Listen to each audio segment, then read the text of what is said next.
It's April 30, 2018, and it's time to review 5 of the most outrageous, infuriating, or just plain baffling things that have happened lately. It's your Facepalm 5. Let's count them down.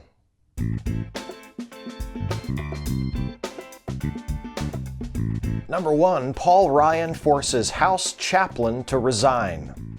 Paul Ryan's leaving Congress, and he's taking company along. Last week, NBC News reported that Patrick Conroy, the chaplain of the United States House of Representatives, was resigning at Ryan's request.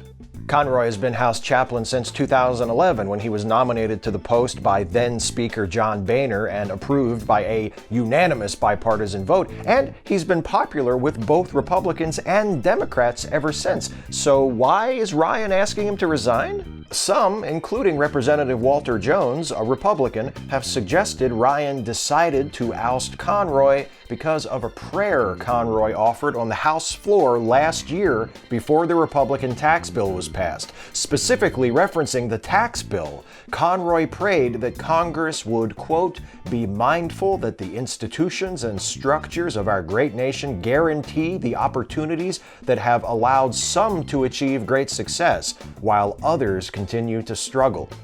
Conroy went on to say, may their efforts these days guarantee that there are not winners and losers under new tax laws, but benefits balanced and shared by all Americans.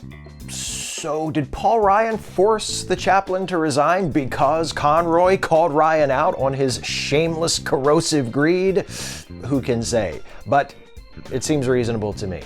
I mean, it seems reasonable to me that it would seem reasonable to Ryan. You know what I mean. Ryan's office, by the way, claims that resigning was Conroy's decision, a claim that is directly contradicted by Conroy himself, who writes in his resignation letter, which is addressed to Paul Ryan, as you have requested, I hereby offer my resignation. So either Father Conroy or Paul Ryan's office is lying about what led to his resignation.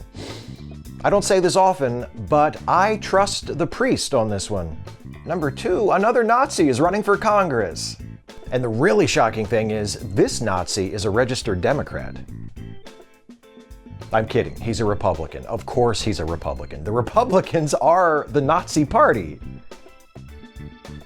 so to speak. This particular Republican Nazi is Patrick Little. He's running for the U.S. Senate in California, hoping to challenge incumbent Democrat Dianne Feinstein in November's general election. How much of a Nazi is Little? He's such a Nazi, he's accused fellow Nazis of being controlled by Jews because they aren't acting Nazi-ish enough. Mostly this seems to be sour grapes on Little's part over what he perceives as the lack of support his candidacy has received from popular white supremacist outlets like the Daily Stormer and The Right Stuff. Why aren't you supporting candidates that are naming the Jew, are pro-white, put America first? Little complains in a campaign video he recently posted to the influential neo-Nazi platform YouTube.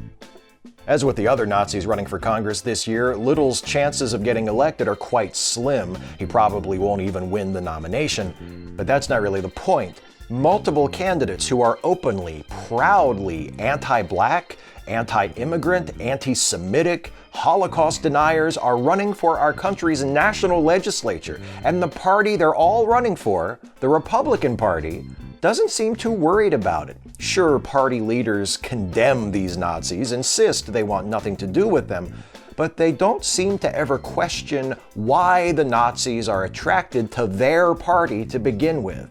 If you were part of a group and you noticed your group was becoming increasingly popular with Nazis, wouldn't you want to do something about that? Take steps to make your group less hospitable to Nazis? But of course, the leaders of the Republican Party aren't going to do anything quite so drastic. They don't want to alienate the Nazis. They just want to hide them. That way, nobody can see them, but come election day, they still get all those Nazi votes. It worked last time. Number 3, someone is pitching a MeToo themed series hosted by Charlie Rose. And now this story from the Why We Can't Have Nice Things department. Disgraced former CBS News anchor Charlie Rose, or someone working on his behalf, has been pitching a new talk show where Rose would interview other men who, like himself, had faced sexual misconduct allegations. Tina Brown, journalist and co-founder of The Daily Beast, confirmed to Page Six that she had been approached to co-host the show with Rose, and that potential guests included Louis C.K. and Matt Lauer. Brown declined the offer. So let me get this straight. The MeToo movement, in theory, is about exposing sexual abusers and harassers and holding them accountable.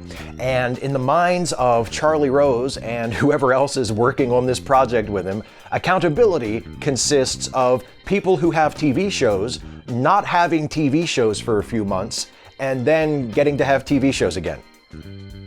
I'm glad I never did anything that bad. Number 4, Sean Hannity is a shitty journalist, a shitty client, and a shitty landlord. Speaking of people who shouldn't have TV shows, Sean Hannity, the man who owes his success to hosting shows that came on after the shows people were really interested in, has found himself at the center of one of the countless scandals currently orbiting Donald Trump. This scandal has to do with Michael Cohen, the lawyer who represented Trump in the matter of getting Stormy Daniels to keep their affair a secret. How'd that work out, by the way? It turns out Cohen had only 3 clients in the past year. Trump, former Republican National Committee Finance Chairman Elliot Broidy, and Hannity. Cohen arranged hush money payments to women who had affairs with Trump and Broidy. So what did he do for Hannity? Well, we don't know exactly. Despite Cohen's attorney naming Hannity as the 3rd client in federal court, Hannity insists that he never paid Cohen, was never represented by Cohen, but did occasionally discuss legal matters with Cohen, and he assumed those conversations were confidential. But his dealings with Cohen, whatever they may have been, are not the end of Hannity's troubles. Following the Cohen revelation, The Guardian published a series of reports detailing Hannity's real estate holdings. It seems that since Hannity purchased a Georgia apartment complex nearly 4 years ago, issuance of eviction notices have increased by more than 400% compared to the previous owner. The Guardian also reported that records link Hannity to a collection of 20 shell companies that has purchased hundreds of properties in 7 states over the past 10 years. One of those companies purchased foreclosed homes through a dealer who later went to prison for fraud. No wonder Hannity is such a fervent defender of Donald Trump. Look how much they have in common. And now, it's time for the segment devoted to some of the other things Donald Trump has done recently to disgrace the presidency and embarrass and/or endanger the United States and the rest of the world. It's number 5, the further misadventures of Lord Dampnut. Please keep in mind, as always, the following is not a complete list. He called into his favorite show, Fox and Friends, and proceeded to give a rambling, barely coherent, increasingly uncomfortable interview, during which he lied about the terms of the Iran nuclear deal, accused former FBI Director James Comey of leaking classified information, no evidence Comey did that, and of lying in his memos recording their conversations, no evidence Comey did that either, boasted, again falsely, that he accomplished more during his first year than any other president, and seemingly admitted that Michael Cohen did represent him during the Stormy Daniels case after previously denying that he knew anything about it. Trump also complained about CNN, bragged about the size of his historically narrow electoral college victory over Hillary Clinton, declared the Russia investigation a witch hunt, and graded his own performance as president so far as an A+. The best part, after half an hour of this, the hosts of Fox and Friends were forced to end the interview by interrupting Trump and reminding him that, as the President of the United States, he had more important things to do than continuing to talk to them. Trump also welcomed U.S. Olympic and Paralympic athletes to the White House. During the welcoming ceremony, he took credit for boosting the live attendance at the Games and said that watching the Paralympic Games, which feature athletes with physical disabilities, was, quote, a little tough to watch, but he watched as much as he could. Also, like how I feel watching Trump's presidency. But I shouldn't give him a hard time. Good for you, Trump. Good for you for making an effort. And then telling those athletes to their faces how much of an effort you had to put forth to watch them until you just couldn't stand it anymore. President of the United States. That's 5. Speak out, act out, resist. Look after each other.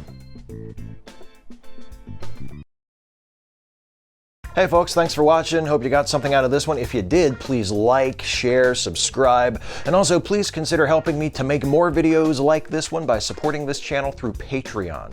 You can go to patreon.com/Steve Shives to become a patron of this channel for as little as $1 a month. And those $1 a month pledges really add up and really help me out like you wouldn't believe. But if you can afford to pledge at a higher level per month and you think I'm worth it, and you pledge at $5 a month or higher, you can take advantage of some extra perks in the Patreon campaign, including a shout out at the end of the Facepalm 5, just like these folks, my newest $5 plus patrons since last time. Brian Parker, thank you Brian. David, thank you David. And Mike Yoakum, thank you Mike. Thanks to all of my patrons at whatever level you are pledging. Thanks to all of you for watching, whether you're patrons or not, for all of your support in whatever form it takes. I so appreciate it. And I'll see you next time.